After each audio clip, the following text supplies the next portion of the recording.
You Seem Pretty Sad for a Girl So in Love by Olivia Rodrigo. What's going on, you guys? You are watching the first ever episode of Tyson's Awesome Album Review. And we have a very worthy album to be discussed today. As I said, we're talking about Olivia Rodrigo's third studio album, You Seem Pretty Sad for a Girl So in Love. For those who don't know, I assume most of you do, but Olivia Rodrigo is a 23-year-old artist from California, and she got her start on a show called Bizaardvark on Disney Channel, starring another fantastic musician, Jake Paul. And she was able to transition her young fame into a successful career as a singer. I am the first to admit that I was once, I wouldn't say a critic, but I was definitely a skeptic of Olivia Rodrigo early on in her career. I think in that time, pop music was kind of oversaturated with the rise of TikTok, and you would hear a lot of music where people would do covers of like children's songs and stuff like that. And I almost thought she kind of fit into that bag originally. So I was a skeptic, I'm willing to admit it. But by the time she released her sophomore album, Guts, all of my doubts were silenced. All of my questions were answered. Like, I became a believer in Olivia Rodrigo from that moment on.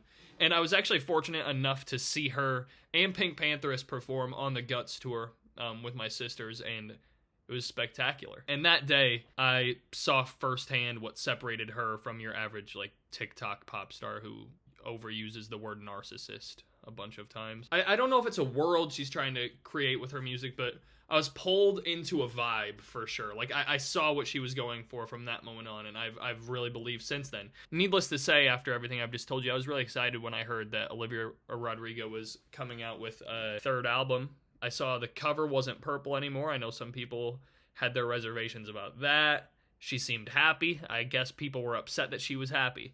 But I was really excited. And then I heard the first single from the album, which was Drop Dead.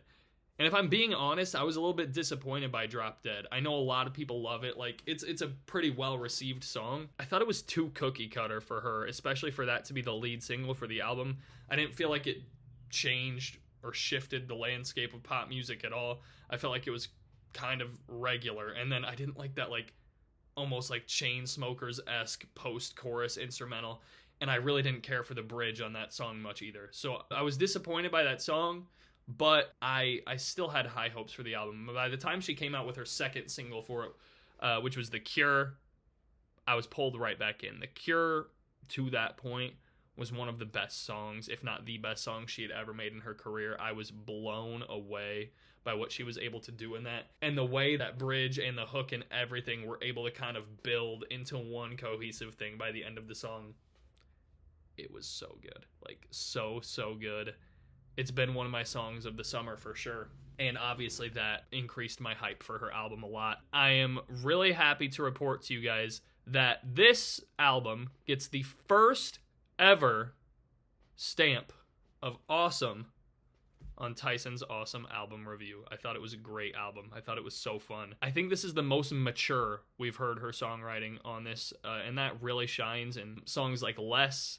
Now, pop songwriting isn't always my favorite songwriting, but I think she is one of the top, especially at her age, doing it right now. So yeah, Less was a really well-written song. Cigarette Smoke was an incredibly well-written song. And then you still have like your fun pop bangers on there too, which were some of my favorites. You have Maggots for Brains, and then my personal number one song from the album, maybe outside of The Cure, was Expectations. I thought Expectations was so fun. Some other songs I have good things to say about were My Way, What's Wrong With Me. I think I've kind of talked about all of the other ones by now, but yeah, it was an awesome album. I would highly recommend this album to you if you're looking for something fun to listen to this summer. I'm really excited to see where she goes from here on in her career, because I think she beat the sophomore slump, now beat, like, I guess we're going to call this the junior slump, if people even have a junior slump. I don't think they really do, but she's clearly here to stay, and I think that's a good thing for pop music because she's incredibly talented, and I'm really excited to see what she does. If you guys enjoyed this format of video, let me know in the comments. I really want to start just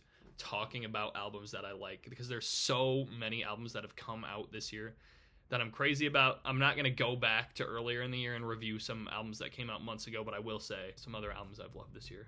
underscores you. Woo! J. Cole, The Off-Season, fire. I'm not even a huge J. Cole fan, but that album was great too. So there's a lot of albums I've loved that have come out this year.